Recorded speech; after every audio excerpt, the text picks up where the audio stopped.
তারা চায় না যে বাংলাদেশটা নিজের পায়ে দাঁড়াক, কাজে বাংলাদেশের প্রতিষ্ঠানগুলো ধ্বংস হয়ে যাক, রাজনীতি ধ্বংস হয়ে যাক।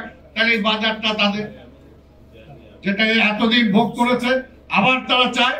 কাজে এখনো বুঝতে হবে, এখনো যেটা বুঝতে হবে, আজকে গতকালকে, এটা অন্য বলার জন্য না, গতকালকে আমি সালাউদ্দিন সাহেবের ওই মিটিং আমি ছিলাম না, কিন্তু আমি অনলাইনে আমি দেখেছি ওনার বক্তব্যটা শুনেছি। আমি আশা করবো উনি আজকে আবার বলবেন সেকেন্ড রিপাবলিক বলতে কি বুঝাইতে চায়, তারা কোথায় নিয়ে যেতে চায় বাংলাদেশটাকে, এখানে কোন ষড়যন্ত্রটা আছে। এটাই আমি, যেহেতু উনি আছেন এখানে, আমি আর ওই ব্যাপারে গেলাম না। আমি আশা করি উনি সেটা বলবেন।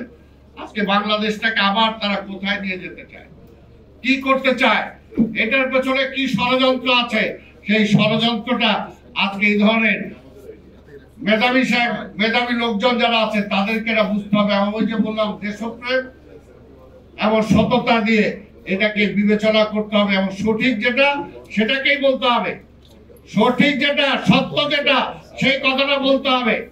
কিন্তু সত্য কথাটা তো কই, কেউ তো বলে নাই, কেউ তো বলে নাই। দুইবার তো ভোট শেখ হাসিনা ভোটে দিতে দেয় নাই।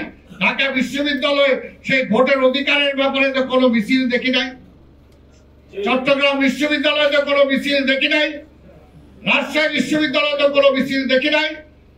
কিন্তু আমরাও তো ছাত্র রাজনীতি করেছি। ঢাকা খালি চিটাগাং বা ইসের নিজের গণতন্ত্র না, বিশ্বের কোন দেশে গণতন্ত্র হরণ হলেও ঢাকা বিশ্ববিদ্যালয়ে প্রতিবাদ হয়েছে। কাজে 2 দিনে দেশপ্রেমিক হয়ে গেলেন, এটা বিশ্বাস করা যায় না, বিশ্বাস করার যোগ্য না। যাই হোক, সেগুলোতে যাচ্ছি না। তবে একটা কথাই যেটা বলবো, এখন এই মুহূর্তে দেশটাকে যদি আমরা রক্ষা করতে চাই, পরিষ্কার দেশ সংকটের মধ্যে আছে, সংকট থেকে এখনো বের করতে পারি না আমরা। দেশটাকে সংকট থেকে উদ্ধার করতে হলে জনগণের ম্যান্ডেটের কোনো বিকল্প নাই, জনগণের ম্যান্ডেটের কোনো বিকল্প নাই। কাজে জনগণকে ডিসাইড করতে দেন। এই দেশের জনগণ কখনো ভুল করে নাই।